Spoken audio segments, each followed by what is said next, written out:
नमस्कार साथियों, स्वागत है आप सभी का आपके अपने channel yes ITI technical classes में। जैसा कि आप जानते हैं कि ये हमारी दूसरी क्लास है जो इलेक्ट्रीशियन सेकेंड ईयर के लिए है, जिसमें नियमित PDF के सभी इंपॉर्टेंट प्रश्नों को हल कराए जा रहे हैं जो पिछले वर्ष में ये आए हुए प्रश्न हैं। तो सभी प्रश्नों को बड़े गौर से देखिएगा क्योंकि आपके एग्जाम की दृष्टि से बहुत ही महत्वपूर्ण है। तो चलिए आज की क्लास को स्टार्ट करते हैं। आज का हमारा पहला प्रश्न है, सिलिकॉन सामग्री में रुधिका वोल्टेज का कारण क्या है? ऑप्शन है कम परमाणु संख्या, प्रतिरोध बहुत कम है, डोपिंग प्रतिशत अधिक है या बैलेंस इलेक्ट्रॉन केवल 2 है। तो सही उत्तर क्या होगा बताइए। तो कमेंट बॉक्स में कमेंट करके आप लोग उत्तर दीजिए। प्रश्न है, सिलिकॉन सामग्री में रुधिका वोल्टेज का कारण क्या है? तो इसका सही उत्तर हो जाएगा कम परमाणु संख्या। ऑप्शन नंबर ए सही है। सही इसका विकल्प है ए, कम परमाणु संख्या। कम परमाणु संख्या। इसका दूसरा ऑप्शन दिया है प्रतिरोध बहुत कम है। तो देखिए सिलिकॉन जो होता है, पहले सिलिकॉन के बारे में जान लेते हैं। तो सिलिकॉन क्या है? एक सेमीकंडक्टर डिवाइस है। सिलिकॉन एक सेमीकंडक्टर डिवाइस है, अर्धचालक युक्ति है। अर्धचालक युक्ति है। इसका जो परमाणु क्रमांक होता है वो 14 होता है।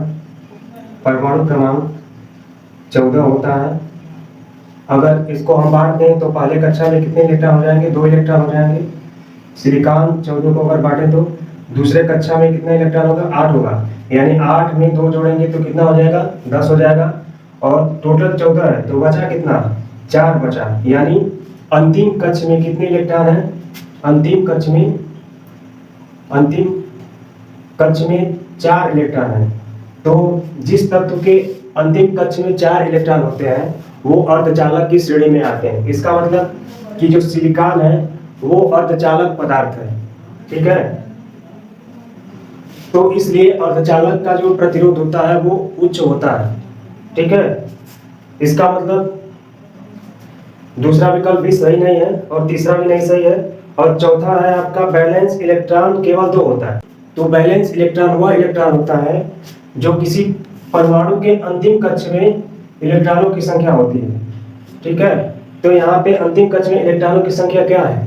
4 है। लेकिन यहाँ पे ऑप्शन में दिया है कि केवल 2 होता है। 2 नहीं होता है, 4 होता है। इसलिए इसका सही विकल्प हो जाएगा ऑप्शन नंबर ए, कम परमाणु संख्या। चलिए अगला प्रश्न देखते हैं। प्रश्न संख्या 17,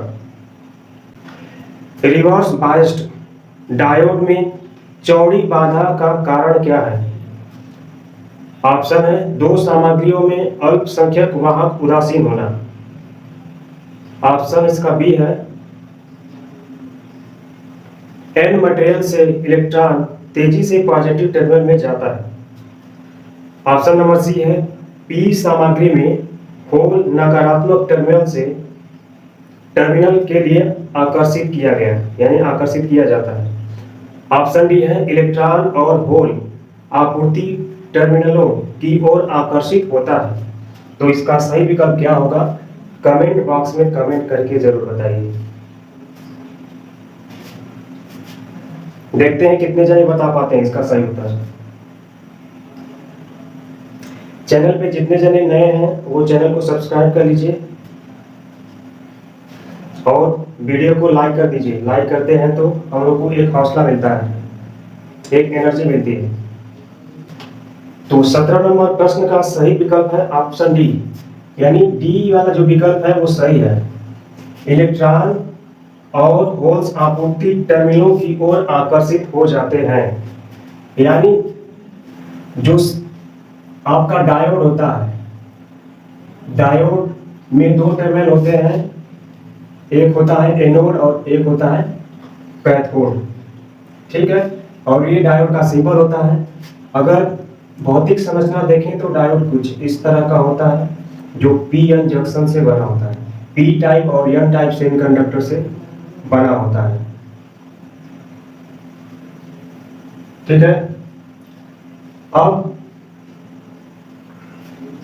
इसको अगर फॉरवर्ड में जोड़ना है, अगर अवनति में जोड़ना है, तो P को अगर अवनति में जोड़ना है तो P को प्लस के साथ जोड़ना पड़ेगा और N को माइनस के साथ, यानी P टाइप जो है इधर मटेरियल उसको पॉजिटिव टर्मिनल से जोड़ना है बैटरी के, और N टाइप मटेरियल को बैटरी के निगेटिव टर्मिनल से जोड़ना है, तब आपका जो डायोड होगा वो अगर अवनति में होगा। इसी तरह यदि P टाइप मटेरियल को निगेटिव टर्मिनल से और N टाइप मटेरियल को पॉजिटिव टर्मिनल से जोड़ते हैं तो वो रिवर्स बायस में हो जाता है, पश्च अवनति में हो जाता है। तो ये जंक्शन के पास वाला जो एरिया होता है इसमें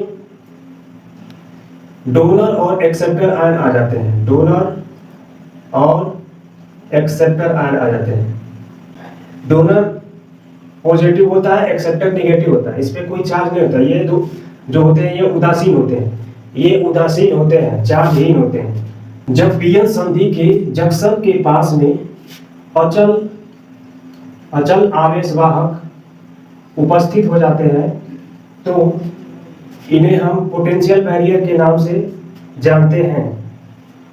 ठीक है, इसको हम पोटेंशियल बैरियर के नाम से जानते हैं, या इसको हम अवक्षय परत भी कहते हैं, अवक्षय परत भी कहते हैं, जिसका प्रतिरोध बहुत ही उच्च होता है, प्रतिरोध बहुत ही उच्च होता है। ऐसा इसलिए होता है कि जब डायोड को रिवर्स बायस में आप जोड़ोगे तो जो यहाँ होल है वो बैटरी के निगेटिव टर्मिनल की तरफ आकर्षित हो जाते हैं, और एन टाइप में जो इलेक्ट्रॉन होते हैं वो बैटरी के पॉजिटिव टाइप की तरफ आकर्षित हो जाते हैं। यानी जो मुक्त इलेक्ट्रॉन, जो चल आयन होते हैं, जो मूवेबल आयन होते हैं, वो क्या होते हैं, बैटरी की ओर आकर्षित हो जाते हैं। जब बैटरी की ओर आकर्षित हो जाते हैं तो यहाँ पे एक लेयर बन जाता है, जिस लेयर को बोलते हैं डिप्लीशन लेयर या अवक्षय परत, जो एक हाई रेजिस्टेंस उत्पन्न करता है, और इस लेयर को हम चौड़ी बाधा के नाम से भी जानते हैं। तो इसका सही उत्तर हो जाएगा ऑप्शन नंबर डी, इलेक्ट्रॉन और होल आपूर्ति टर्मिनलों की ओर आकर्षित हो जाते हैं। जैसा कि बताया कि जब पी टाइप को नेगेटिव टर्मिनल से और एन टाइप को पॉजिटिव टर्मिनल से जोड़ते हैं तो ये डायोड रिवर्स बायस में हो जाता है, और रिवर्स बायस में होने के कारण जो पी टाइप के तरफ होल है वो नेगेटिव टर्मिनल की ओर आकर्षित हो जाते हैं, और जो एन टाइप के तरफ इलेक्ट्रॉन होते हैं वो पॉजिटिव टर्मिनल की तरफ बैटरी के आकर्षित हो जाते हैं। तो इसका सही ऑप्शन होगा ऑप्शन नंबर डी। चलिए अगला प्रश्न देखते हैं। प्रश्न संख्या 18, फुल वेव रेक्टिफायर सर्किट में आउटपुट वोल्टेज क्या है? तो चित्र को आप लोग गौर से देखिए। जैसा कि आप देख रहे हैं कि चित्र कुछ इस तरह बनाया गया है, ट्रांसफार्मर लगा है यहाँ पे, और ये जो आपको सर्किट दिख रहा है ये फुल वेव रेक्टिफायर का है, ये centre tap full wave rectifier का है ये। और यहाँ पे आप देख रहे हैं कि ये ओपन है, दो डायोड लगा हुआ है। सेंटर टेप में दो डायोड ही लगा होता है। यहाँ एक एसी सप्लाई दिया गया इनपुट में।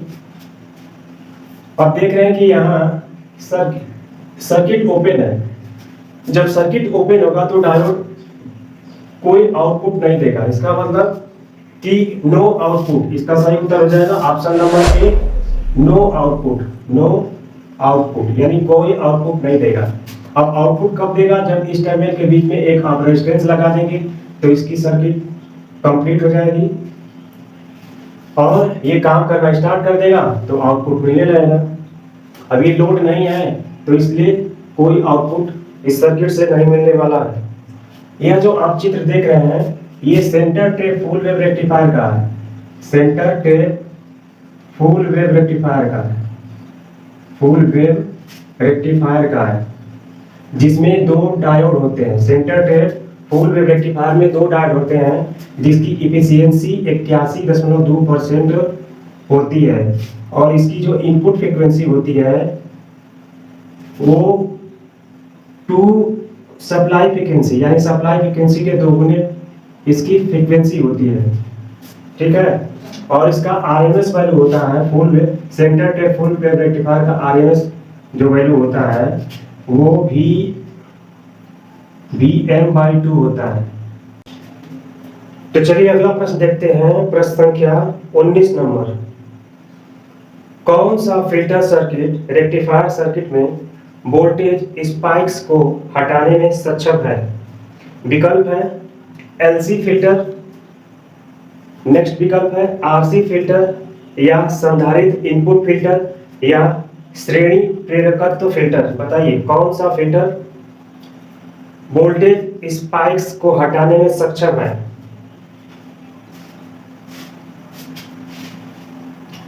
जल्दी से कमेंट बॉक्स में कमेंट करके बताइए सही उत्तर क्या होगा। देखते हैं कितने जने आप लोग बता पाते हैं। तो इसका सही उत्तर हो जाएगा ऑप्शन नंबर ए, एलसी फिल्टर। तो एलसी फिल्टर का कुछ जो सर्किट होता है इस तरह होता है, यहाँ आपका कैपेसिटर जुड़ा होता है और इधर होता है लोड। ठीक है, तो इस तरह का कुछ आपका सर्किट होता है एलसी फिल्टर का। तो सही ऑप्शन है ऑप्शन नंबर है एलसी फिल्टर। चलिए अगला प्रश्न देखते हैं, प्रश्न संख्या 20। ड्राइव में आउटपुट चरण में उपयोग किए जाने वाले पावर इलेक्ट्रॉनिक्स घटक का उन्नत संस्करण कौन सा है, यानी वर्जन कौन सा है ये पूछ रहा है। जो आप एसी ड्राइव देखते हैं जिससे 3 फेज इंडक्शन मोटर चलता है, उसमें कौन सा वर्जन इस समय उपयोग किया जा रहा है इलेक्ट्रॉनिक कंपोनेंट्स का? इसका ऑप्शन है फैट, या फिर यूजेटी, या फिर एससीआर, या आईजीबीटी। तो सही विकल्प क्या होगा बताइए, कमेंट बॉक्स में कमेंट करके बताइए।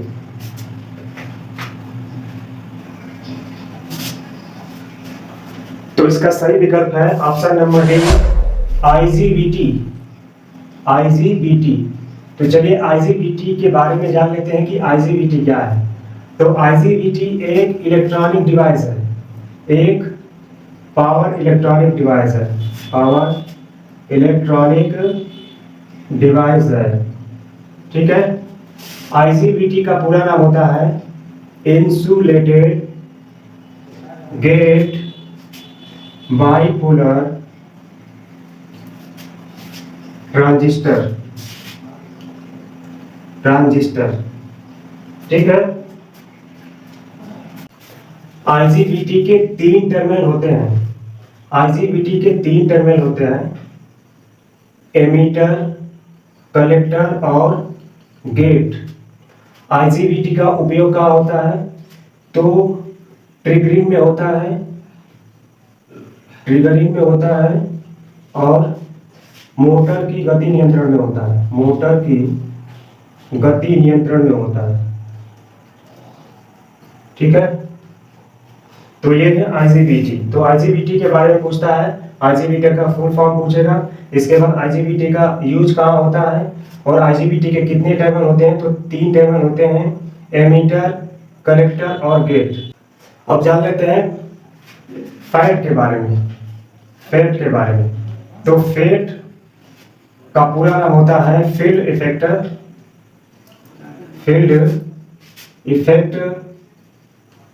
ट्रांजिस्टर। यह वोल्टेज कंट्रोल डिवाइस है, कंट्रोल्ड डिवाइस है। फैट का सिंबल देख लेते हैं। तो फैट का सिंबल कुछ इस तरह का होता है। अगर तीर अंदर की तरफ लगा है तो ये है एन चैनल फैट। ठीक है, इसके 3 टर्मिनल होते हैं, गेट, ड्रेन और सोर्स। दूसरा इसका सिंबल होता है कुछ इस तरह का। अगर तीर बाहर की तरफ होगा तो ये होगा पी चैनल फैट होता है। गेट जो तीर लगा होता है हमेशा गेट टर्मिनल में लगा होता है। ये आपको बात ध्यान रखना है। अगला है यूजेटी। यूजेटी क्या होता है? तो यूजेटी का जो पूरा नाम होता है unijunction transistor, junction transistor, ठीक है। और यूजेटी में 3 टर्मिनल होते हैं, बेस 1, बेस 2 और एमीटर। इसका सिंबल होता है कुछ इस तरह का सिंबल होता है। ये आपका बेस 1 है और ये है बेस 2 और ये है एमीटर। तो ये है यूजेटी का सिंबल। तो यूजेटी का प्रयोग कहाँ होता है? यूजेटी का प्रयोग होता है ट्रिगरिंग में, ट्रिगर करने के लिए, और गति नियंत्रण में, मोटर की गति नियंत्रण में भी किया जाता है, गति नियंत्रण में भी किया जाता है। यानी यूजेटी के 3 टर्मिनल होते हैं, बेस B1 और B2 और E। ये यूजेटी का सिंबल है। अब अगला है SER। तो SER के बारे में भी जान लेते हैं। SER क्या है? चलिए SCR के बारे में जान लेते हैं। तो SCR का पूरा नाम होता है silicon controlled rectifier, silicon controlled rectifier, ठीक है। SCR के कितने टर्मिनल होते हैं? कुल 3 टर्मिनल होते हैं, ठीक है। जंक्शन भी 3 होते हैं, J1, J2 और J3। SCR के लेयर 4 होते हैं, PN, PN, ठीक है। इसका भौतिक संरचना कुछ इस तरह का होता है, PN, P और N। ये आपका भौतिक संरचना है SCR का। SCR में 3 टर्मिनल होते हैं। ये है गेट, इसके बाद इसको बोलते हैं एनोड और ये है कैथोड। SCR का सिंबल कैसा होता है? तो SCR का सिंबल कुछ इस तरह का होता है, दिखने में डायोड के जैसा ही होता है, लेकिन थोड़ा सा अंतर होता है। ये तीसरा टर्मिनल लगा होता है इसमें। तो ये है आपका गेट और इसे बोलते हैं एनोड और ये है कैथोड। तो ये है SCR का सिंबल। ये SCR का भौतिक संरचना है जिसमें J1, J2 और J3 ये जंक्शन है। चलिए अगला प्रश्न देखते हैं। प्रश्न संख्या 21 नंबर। दशमलव संख्या को बाइनरी नंबर में कैसे बदला जा सकता है? ऑप्शन है दशमलव को 4 से भाग दें, ऑप्शन बी दशमलव को 4 से गुणा करें, या ऑप्शन सी दशमलव को 2 से विभाजित करें, ऑप्शन डी है दशमलव को 2 से गुणा करें। तो दशमलव को बाइनरी में बदलने के लिए हम 2 से क्या करते हैं? भाग देते हैं। जैसे मान लीजिए बाइनरी संख्या है 4, 2, 3, तो इसको, ये आपका डेसिमल संख्या है और इसे बाइनरी में बदलना है। तो डेसिमल संख्या को बाइनरी में बदलने के लिए 2 से भाग दिया जाता है, ये आपको ध्यान देना है। तो इसका सही उत्तर हो जाएगा ऑप्शन नंबर सी। 21 का सही उत्तर हो जाएगा ऑप्शन सी, दशमलव को 2 से विभाजित करना। चलिए अगला प्रश्न है 22 नंबर। डिजिटल सर्किट में बाइनरी कोडेड दशमलव BCD एक कोड होता है। प्रणाली का उपयोग करने का उद्देश्य क्या है? ऑप्शन है डेटा इनपुट संग्रहित करना, ऑप्शन बी है बाइनरी सिस्टम को नियंत्रित करें, नेक्स्ट ऑप्शन है बाइनरी सिस्टम को इंटरफेस करें, और इनपुट मापदंडों को अलग करना। तो इसका सही उत्तर क्या होगा? कमेंट बॉक्स में कमेंट करके बताइए।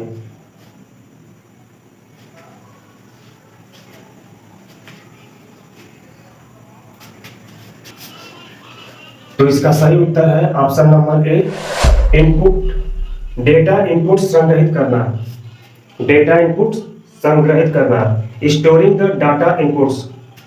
चलिए नेक्स्ट प्रश्न देखते हैं। प्रश्न संख्या है 23।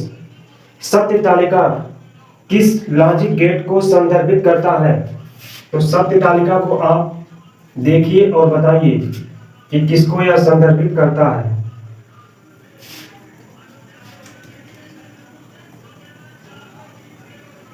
सत्य तालिका है, ए के नीचे लिखा है 0 1 0 1, बी के नीचे लिखा है 0 0 1 1, इसके बाद वाई के नीचे है 0 0 0 1। इसका ऑप्शन है आर गेट या नॉट गेट या फिर एंड गेट या फिर नॉर गेट, बताइए कौन सा उत्तर सही होगा? एंड गेट होगा, आर गेट होगा, नॉट गेट होगा या नॉर गेट होगा? सत्य तालिका को आपको देख करके बताना है। कल की क्लास में सारे सत्य तालिका को अच्छे से डिफाइन किए थे, अगर आप लोग देखे होंगे तो जरूर ये प्रश्न कर पाएंगे। बताइए सही उत्तर क्या होगा? देखिए आर गेट का सिंबल क्या होता है? आर गेट का जो सिंबल होता है कुछ इस तरह का सिंबल होता है, जिसमें दो इनपुट होते हैं ए और बी। आउटपुट आपको मिलेगा y बराबर a प्लस बी। तो यहाँ पे आप देख रहे हैं कि y बराबर ए बी है, तो इसका मतलब कि एंड आर गेट तो नहीं है। इसके बाद नॉट गेट देख लेते हैं। नॉट गेट, तो नॉट गेट का सिंबल क्या होता है? नॉट गेट का सिंबल देखिए कुछ इस तरह का नॉट गेट का सिंबल होता है, जिसमें एक इनपुट और एक आउटपुट होता है। तो y बराबर होता है a बार। अब इसका अगर सत्य तालिका देखें तो 0 1 1 0, तो ये भी सही नहीं है, इसका मतलब नॉट गेट भी नहीं होगा। अब एंड गेट को देखें तो एंड गेट का जो सिंबल होता है कुछ इस तरह सिंबल बना होता है, इसमें भी दो इनपुट होते हैं ए और बी, और इसका आउटपुट होता है y बराबर ए बी। इसका मतलब सत्य तालिका देख करके पता चल रहा है कि एंड गेट का है, क्योंकि यहाँ भी सत्य तालिका में भी y बराबर ए बी है और एंड गेट का भी जो समीकरण होता है y बराबर ए बी होता है। इसका मतलब कि ऑप्शन नंबर सी सही होगा, एंड गेट। ठीक है, एंड गेट होगा। अब नॉर गेट क्या होता है? नॉर गेट का मतलब कि नॉट और आर को मिलाकर के नॉर गेट बनता है, नॉट और आर गेट को मिलाकर के। ठीक है, तो नॉर गेट तो होगा नहीं, सही ऑप्शन है सी, एंड गेट। चलिए अगला प्रश्न देखते हैं, प्रश्न संख्या 24 नंबर। CRO द्वारा किस मात्रा को मापा जा सकता है? CRO के बारे में पूछा है, तो CRO से हम क्या मापते हैं? सबसे पहले जान लेते हैं CRO का पूरा नाम क्या होता है। तो CRO का पूरा नाम होता है कैथोड रेज ऑक्सिलोस्कोप। यह मापता किसको है? तो यह आवृत्ति को मापता है, आवृत्ति को मापता है। इसका मतलब इसका सही ऑप्शन होगा आवृत्ति। प्रेरकत्व नहीं सही है, प्रतिरोध भी नहीं सही है और शक्ति गुणांक भी नहीं सही है। CRO इंडक्टेंस, रेजिस्टेंस और पावर फैक्टर को नहीं मापता है, तो किसको मापता है? आवृत्ति को मापता है। इसका मतलब सही ऑप्शन हो जाएगा ऑप्शन नंबर ए, आवृत्ति। चलिए प्रश्न संख्या 25 नंबर देखते हैं। SCR का मुख्य अनुप्रयोग कौन सा है? ऑप्शन ए है प्रवर्धक, बी है दोलक, सी मल्टी वाइब्रेटर, डी मोटर का नियंत्रण, यानी मोटर की गति का नियंत्रण। तो सही ऑप्शन क्या होगा? कमेंट बॉक्स में कमेंट करके बताइए सही ऑप्शन क्या होगा, बताइए। देखते हैं कितने जने बता पाते हैं।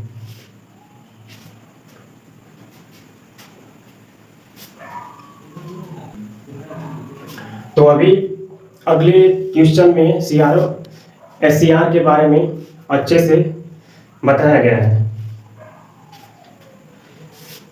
तो देखिए जो SCR होता है वो मोटर की गति का क्या करता है? नियंत्रण करता है। अभी अनुप्रयोग में भी बताए थे कि SCR मोटर की गति का नियंत्रण करता है। SCR के कितने टर्मिनल होते हैं? तो 3 टर्मिनल होते हैं, गेट, एनोड और कैथोड।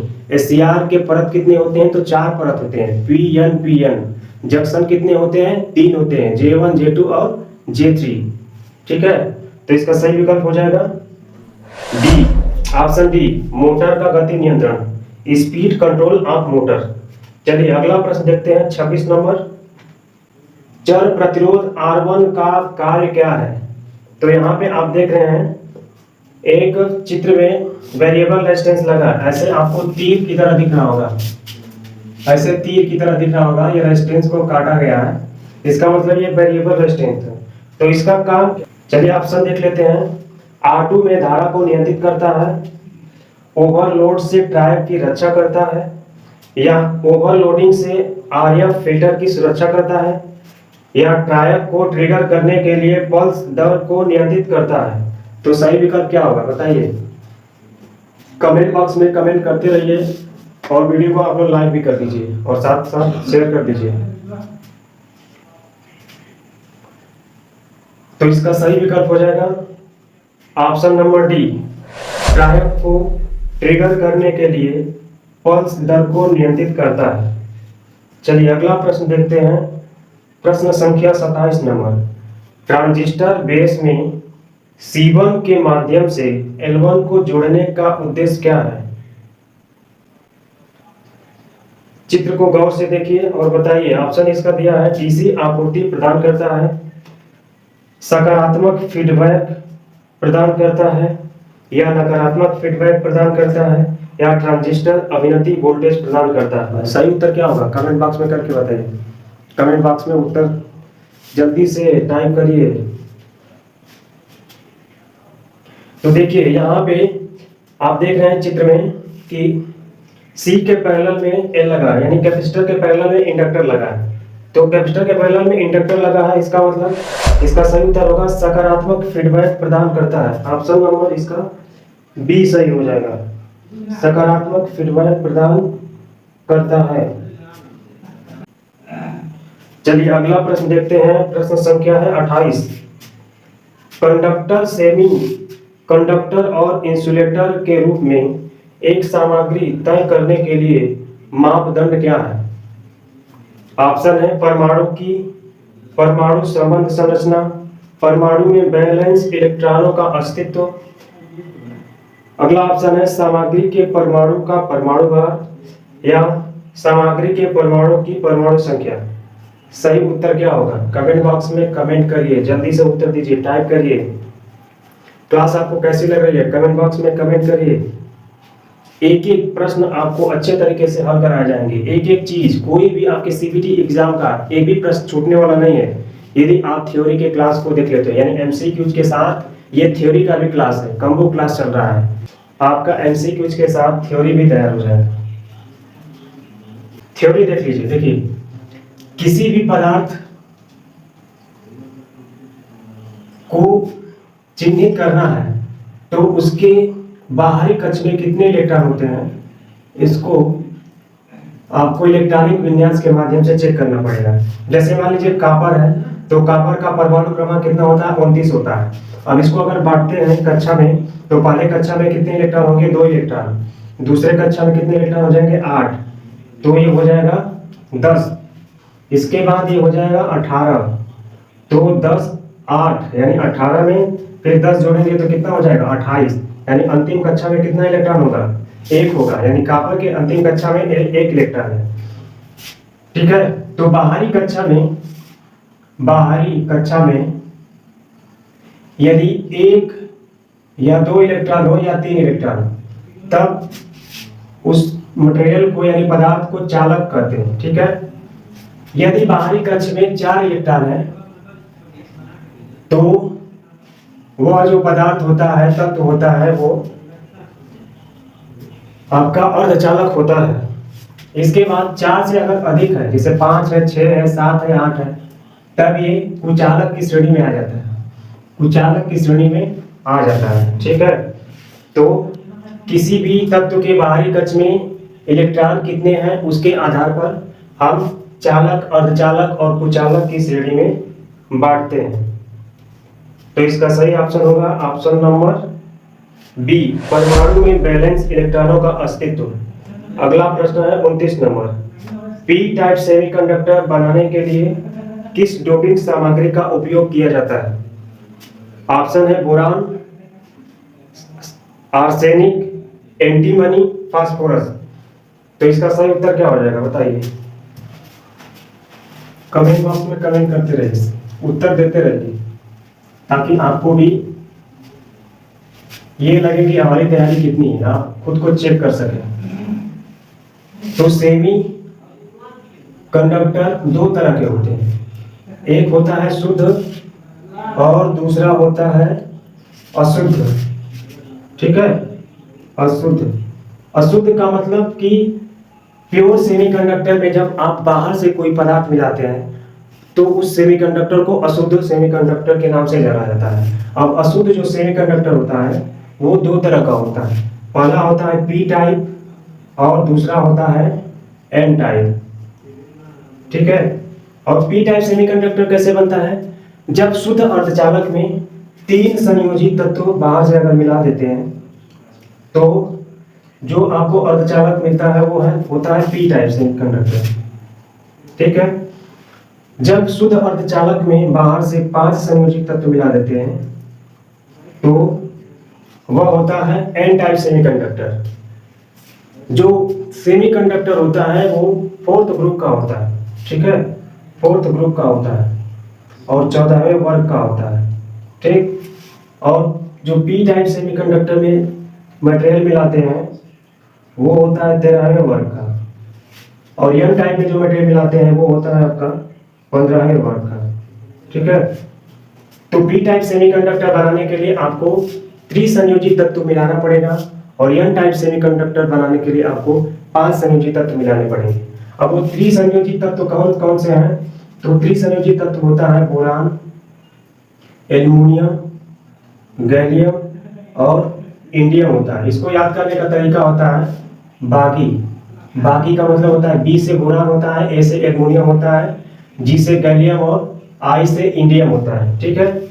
इसके बाद एन टाइप सेमीकंडक्टर मिलाने के लिए 5 संयोजी तत्व मिलाते हैं। तो 5 संयोजी तत्व का शॉर्टकट नाम क्या होता है?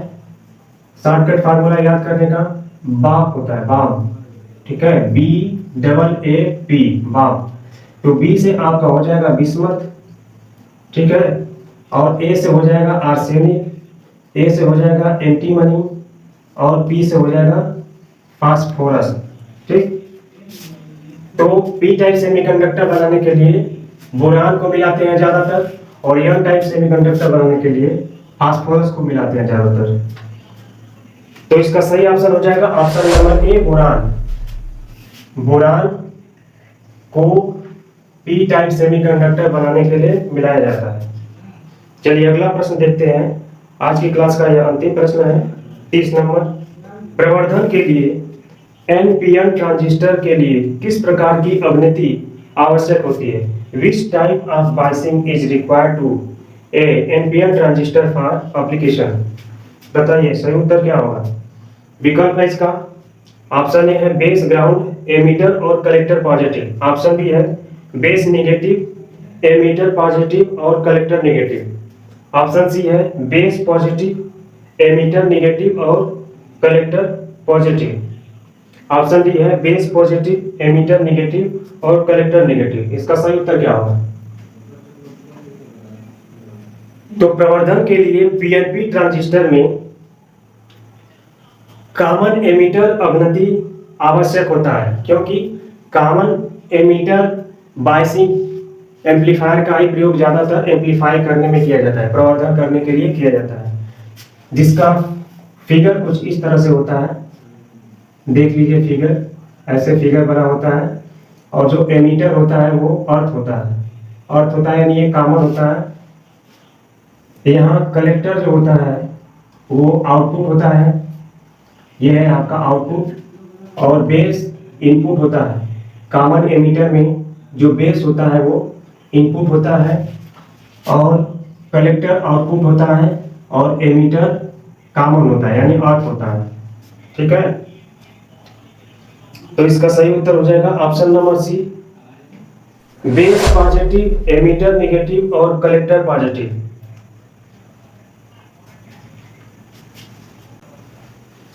तो आज की क्लास आपको कैसी लगी कमेंट बॉक्स में कमेंट करके जरूर बताइएगा। और चैनल पे नए हैं तो चैनल को सब्सक्राइब कर दीजिएगा, बेल आइकन प्रेस करके ऑल पे क्लिक कर दीजिएगा और जितने भी आपके मित्र हैं उनको शेयर करिए। मिलते हैं अगले क्लास में, तब तक के लिए जय हिंद, धन्यवाद।